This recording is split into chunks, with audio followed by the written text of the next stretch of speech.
السلام عليكم ورحمة الله تعالى وبركاته. مرحبا بكم معايا في حلقة جديدة. كنتمنى أنكم تكونوا كلكم بخير وعلى خير وانتم كتابعوا هذه الحلقة. حلقة اليوم غادي تكون وصفة علاجية طبية. أنا في العادة ملي كندير شي وصفة ديال الطبخ أو شي حاجة ما كنطلب من حتى شي حد أنه يبارطاجيها، ولكن الوصفات الطبية أنا كنطلب منكم تبارطاجيوها على قبل الناس اللي كيكونوا محتاجينها. هذه الوصفة خصوصا الأطفال. كاينين وصفات اخرى للكبار والصغار، ولكن هذه خاصه للاطفال. علاش؟ على قبل المذاق كنعرفوا الوصفات الطبيه بعض المرات ديال السعال وديال الكحفه تيكونوا شويه قويين وتيكون فيهم الحامض والدراري الصغار ما تيتقبلوهمش. انا غادي نعطيكم اليوم ان شاء الله جوج ديال الوصفات. الوصفه الاولى عباره على مضاد حيوي كيخوي الصدر من هذيك الرغاوي، من هذوك الكشاكش اللي كيكونوا فيه الاطفال. هي شويه المذاق ديالها ما مقبولش بالنسبه للدراري، ولكن معلقه صغيره مع العسل يقدروا يدوزوها، وهي كافيه للعلاج مره او مرتين في النهار. بالنسبه للوصفه الثانيه اللي هي باللفت والسكر، هذه وصفه المذاق ديالها ما غاديش تخافوا منه، غادي ياكلوه لكم الوليدات الصغار بكل فرح وسرور. تابعوا معايا الطريقه ديال التحضير. الحاجه اللي غادي نحتاجوها في التحضير ديال الوصفه، غادي نحتاجوا لواحد الحكاكه في هاد الجهه ديال السنينات الرقيقين، ماشي الجهه الغليظه، الجهه الرقيقه، باش نحصلوا على بصله وعلى اللفته هي تكون محكوكه وتكون رطيبه باش تطلق لنا هذاك الماء ديالها. طبعا هاد الوصفه هذه البصله والعسل الحر، هذا عسل حر. اللي ما عندوش العسل الحر فهو يقدر يدير الوصفه الثانيه، فهما تقريبا نفس المفعول ونفس النتائج. تابعوا معايا.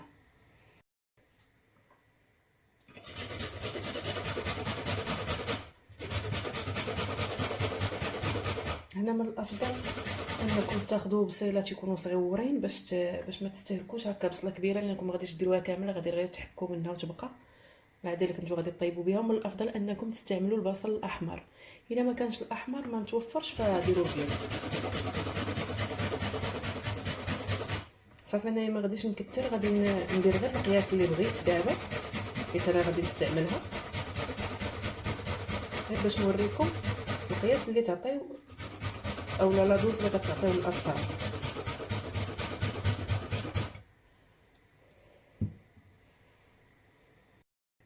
هانتوما كيف ما كتشوفوا معايا تقريبا حكيت القياس ديال 2 معالق صغار. دابا غادي نضيف عليهم العسل، كيف ما قلت لكم عسل حر، عسل ديال النحل ماشي عسل ديال السكر. هادو تقريبا حتى هما 3 المعالق صغيورين. كيف ما قلت لكم اللي ما عندوش العسل الحر ماشي مشكل، راه يقدر يعوضها بالوصفه الاخرى ديال اللفت. داكشي علاش انا اليوم تعمدت ندير لكم جوج وصفات باش كل واحد يدير الوصفه اللي المكونات ديالها متوفرين عنده.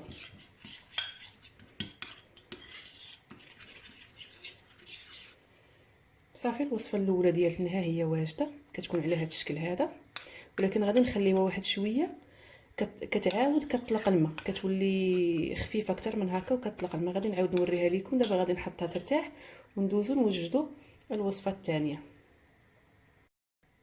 طبعا هنايا الوصفه الثانيه ديال اللفت ما غاديش ناخذ هذيك اللفته كامله، غادي ناخذ غير طريف.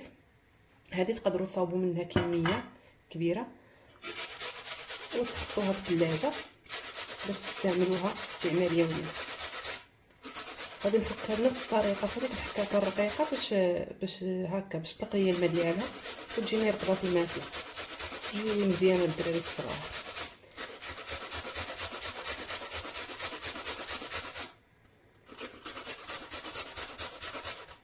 صافي انا غادي نستمر حتى نكمل ونتلاقى.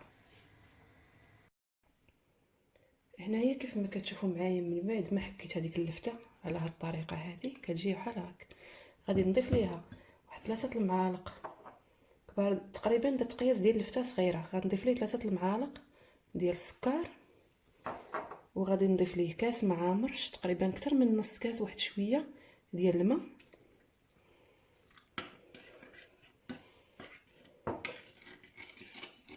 من بعد انا غادي نديرها في كاسرونه اولا في اي انيه، غادي نحطها تغلى فوق النار وغادي نكمل معكم الخطوات.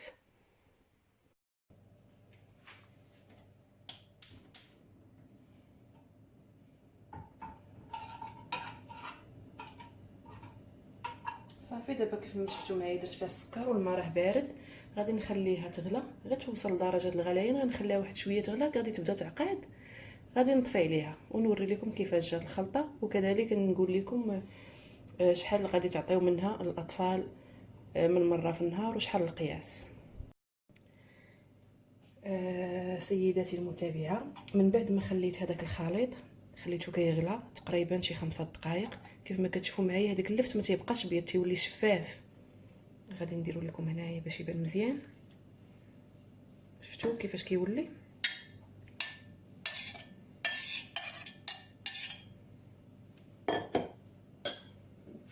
وباقي سخون. هذا نزلته من فوق البوطه صافي. هذا غادي ديروه في واحد القرعه ديال الدجاج وغادي تحتفظوا به. غادي تعطيو منه للدري الصغيور. حاولوا ما تهزوش ليه كاع الا ما بغاش ياكل لكم هذا الحشف التحتاني.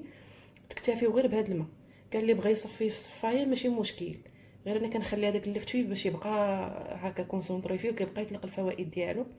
معلقه بهذا الشكل هذا، هذا القياس اللي تعطيوهم. هذا كيليق مسكن الكحبه. وقت ما شفتوا الطفل انه كيكحب وبغيتو تعطيوها ليه كتعطيوها ليه كمسكن.